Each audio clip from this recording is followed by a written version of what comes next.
Night Riders का owner कौन है? आई नो सबके दिमाग में शाहरुख खान ही आया होगा, बट यहाँ आप गलत हो। क्यों, क्या हुआ, शौक हो गए? अरे भाई अभी तो ऐसे और शौक लगने हैं, क्योंकि आज IPL by revenue fourth largest sports league बन चुकी है। इनफैक्ट आईपीएल ने तो फुटबॉल की इंग्लिश प्रीमियर लीग तक को पीछे छोड़ दिया है। इतना ही नहीं, आरसीबी के बारे में तो क्या ही कहना, जिसका ओरिजिनल ओनर विजय माल्या, जो कि एक प्रोफेशनल रनर के नाम से जाना जाता है, लेकिन ये टीम ट्रॉफी तक कभी रन नहीं कर पाई। पर क्या आज भी ये लंदन में बैठे बैठे इस टीम को कंट्रोल करता है? इन सारी चीजों के बारे में हम बात करने वाले हैं हमारे आज के वीडियो में। Who owns your favourite IPL teams? Number 1, Mumbai Indians. Mumbai Indians का नाम सुनते ही दिमाग में आता है नीता अंबानी का प्रार्थना करता हुआ चेहरा, करेक्ट। और ये चेहरा साल 2008 में मुंबई इंडियंस से तब से जुड़ा जब उनकी फैमिली ने 450 करोड़ रुपए खर्च करके मुंबई इंडियंस की टीम को खरीदा था। अब टीम खरीदकर सेठ तो बन गए, लेकिन सेठ जी का रोल क्या होता है? इनका मेन रोल होता है आईपीएल के प्लेयर ऑक्शंस के वक्त कौन से और कितने प्लेयर को कितना पैसा लगाकर खरीदना है और किस हिसाब से टीम बनानी है,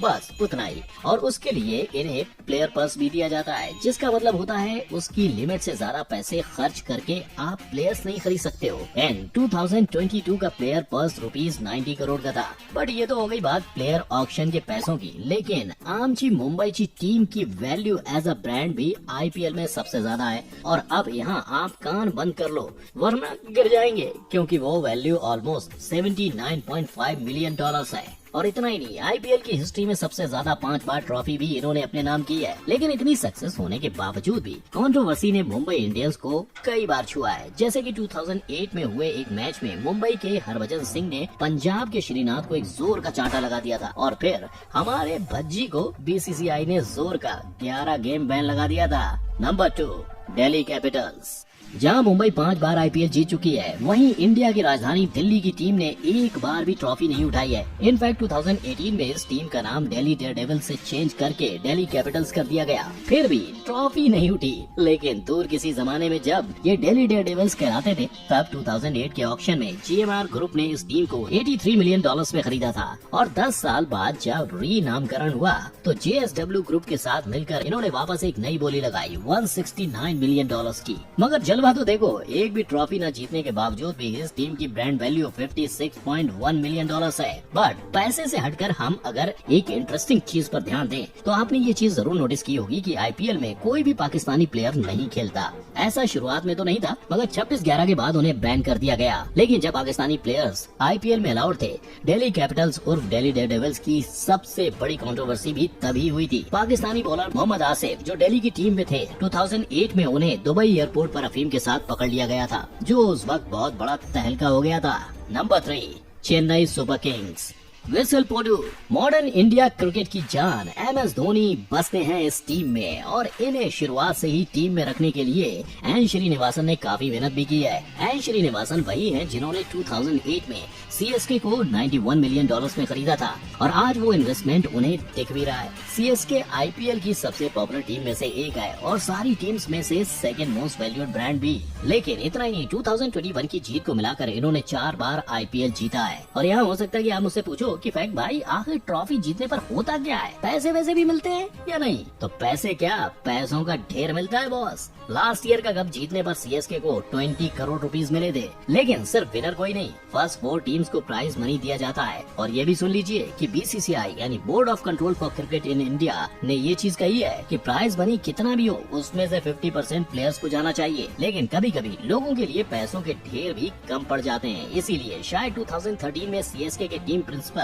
गुरुनाथ मेहपन को विंदु दारा सिंह के साथ बैटिंग के चार्जेस में अरेस्ट किया गया था, जिसके बाद 2016 एंड 17 2 साल के लिए टीम को सस्पेंड कर दिया गया था। Number 4, Punjab kings. युवराज सिंह के छक्के चौके देखकर किंग्स 11 पंजाब, मेरा मतलब है पंजाब किंग्स की याद आ जाती है। जी हाँ, नाम चेंज करने की कतार में सिर्फ दिल्ली ही नहीं है, बल्कि हमारे पंजाबी मुंडे भी शामिल हैं। और दिल्ली की तरह इन्होंने भी कभी ट्रॉफी नहीं जीती है। और यहाँ ये नाम चेंज करने का आइडिया ओनर का था, एंड वो ओनर है प्रीति जिंटा, नेस वाडिया और मोहित बर्मन। इन्होंने इस टीम को, जिसकी ब्रांड वैल्यू आज $36.2 मिलियन है, उसे 2008 में $76 मिलियन में खरीदा था। लेकिन यहाँ हो सकता है कि आपके मन में एक सवाल आए कि आखिर इतने सारे लोग एक टीम को कैसे ओन कर सकते हैं। तो भाई लोग, ऐसे बड़े बड़े बिजनेस में छोटे छोटे शेयर्स में लोग चीजें ओन करते हैं और पंजाब किंग्स में भी वही सिस्टम है। मोहित बर्मन 46% टीम ओन करते हैं और प्रीति जिंटा एंड नेस वाडिया दोनों ही 23% ओन करते हैं और बाकी छोटे मोटे शेयर छोटी मोटी कंपनीज ओन करती हैं। लेकिन हर कंपनी की तरह यहाँ भी लोगों के बीच बोलचाल हो गई थी। इनफैक्ट 2014 में प्रीति जिंटा ने नेस वाडिया के खिलाफ मॉलेस्टेशन और एब्यूज का केस फाइल किया था, क्योंकि वाडिया ने प्रीति जिंटा को आर्गुमेंट में धमकी दी थी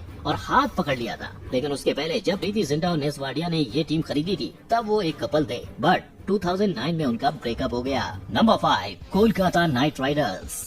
जिस शाहरुख खान पर वानखेड़े ने 5 साल का बैन लगाया था, उन्हीं एसआरके ने 2008 के ऑक्शन में जूही चावला और उनके हस्बैंड जय मेहता के साथ मिलकर केकेआर को $75.09 मिलियन में खरीदा था। और बॉलीवुड के लोगों का इन्वॉल्वमेंट यहीं खत्म नहीं होता। इस टीम की ओरिजिनल एंथम कोरोबो लोरोबो जीतो रे बप्पी लहरी ने गाई थी एंड ये एंथम केकेआर के एड्स में हर समय शामिल होती है। और जब एड्स की बात निकली है तो ये बात भी निकलेगी कि स्टार जो आईपीएल को हर जगह ब्रॉडकास्ट मतलब की दिखाता है, वो एक 10 सेकंड के ऐड के लिए 15 लाख रुपए मांगता है। तो पूरे 40 दिन के टूर्नामेंट में ये कितना पैसा कमाते होंगे, इसका अंदाजा आप लगा ही सकते हो। लेकिन रेवेन्यू और ब्रांड वैल्यू में केकेआर एज अ टीम खुद भी पीछे नहीं है। आज जिसकी ब्रांड वैल्यू $66 मिलियन के साथ लीग में 3rd नंबर पर है। लेकिन एक टीम जितनी बड़ी और सक्सेसफुल होती है उतनी बड़ी ही उनकी कंट्रोवर्सी भी होती है। 2012 में जब केकेआर आईपीएल जीती थी तब शाहरुख खान और वानखेड़े के एक गार्ड के बीच झगड़ा हो गया था और इसी वजह से उन्हें 5 साल के लिए बैन कर दिया गया था। इस पे उस वक्त कुछ लोगों का कहना था कि एसआर के पिए हुए थे, लेकिन अब सच क्या है कोई नहीं जानता। Number 6, Rajasthan Royals. पधारो हमारे देश कहने वाले राजस्थान के देश में ट्रॉफी सिर्फ एक बार ही पधारी है और वो ट्रॉफी थी 2008 की, उसी साल की जिस साल इन्हें $67 मिलियन में सबसे कम दाम पर खरीदा गया था। और इतना ही नहीं, आज इनकी ब्रांड वैल्यू भी $34.4 मिलियन सबसे लास्ट है। लेकिन जस्ट बिकॉज ये टीम सबसे सस्ते में खरीदी गई थी, इसका मतलब ये नहीं है कि इसे ओन करने वाले लोग भी सस्ते थे। 2008 में इसे मनोज बडाले, सुरेश चेलरम, राज कुंद्रा और एक अंग्रेज डैक्लन मर्डॉक जैसे लोग मिलकर ओन करते थे। मगर 2022 में इसे मनोज बडाले 65% ओन करते हैं और बाकी के परसेंटेज 2 अंग्रेजी कंपनियां ओन करती हैं। लेकिन एक मिनट, क्या आपने नोटिस किया राज कुंद्रा 2022 में मेंशन नहीं है? तो ये राज भाई सिर्फ अश्लील फिल्मों पर ही पैसे नहीं लगाते, स्पोर्ट्स की बैटिंग पर भी पैसे लगाते हैं और इसी के चक्कर में उन्हें 2013 में अरेस्ट किया गया था। मगर ठहरो, इन रॉयल्स की ये इकलौती कंट्रोवर्सी नहीं है। उसी साल टीम के 3 प्लेयर्स को स्पॉट फिक्सिंग के लिए भी अरेस्ट किया गया था, जिसमें से एक श्रीनाथ भी थे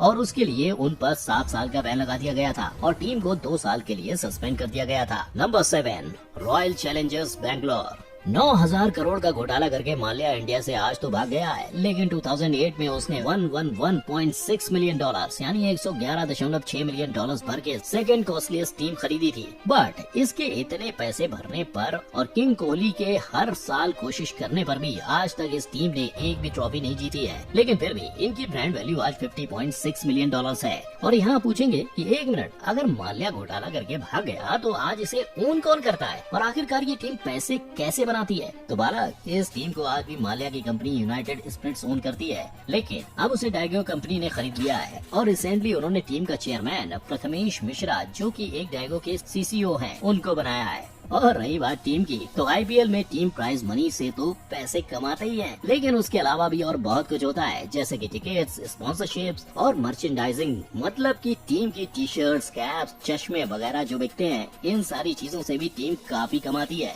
लेकिन कितना भी कमा लो, आप कभी भी कंट्रोवर्सी में आ सकते हो, ये बात तो विजय माल्या ने प्रूव कर दी है। बट वो अकेले कंट्रोवर्शियल फिगर नहीं है इस टीम के। 2014 में मुंबई बैंगलोर के मैच में केरॉन पोलार्ड और मिशेल स्टार्क के बीच कुछ बोलचाल हो गई थी, जिसके बाद स्टार्क ने पोलार्ड पर बॉल फेंक दी और पोलार्ड ने स्टार्क पर बैट। मगर थैंकफुली सिर्फ इनके हाथ खुले, किसी का सर नहीं। Number 8, Sunrisers Hyderabad. 2008 की ओरिजिनल टीम ना होने के बावजूद भी 2016 में ये हैदराबादी लोग ट्रॉफी अपने घर ले गए थे, और वो भी लीग में आने के सिर्फ 3 साल बाद, क्योंकि 2013 में इन्होंने डेक्कन चार्जर्स को रिप्लेस किया और 5 साल तक हर साल 85 करोड़ भरने की डील हुई थी। एंड इस डील को किया था सन नेटवर्क के ओनर कलानिधि मारन ने।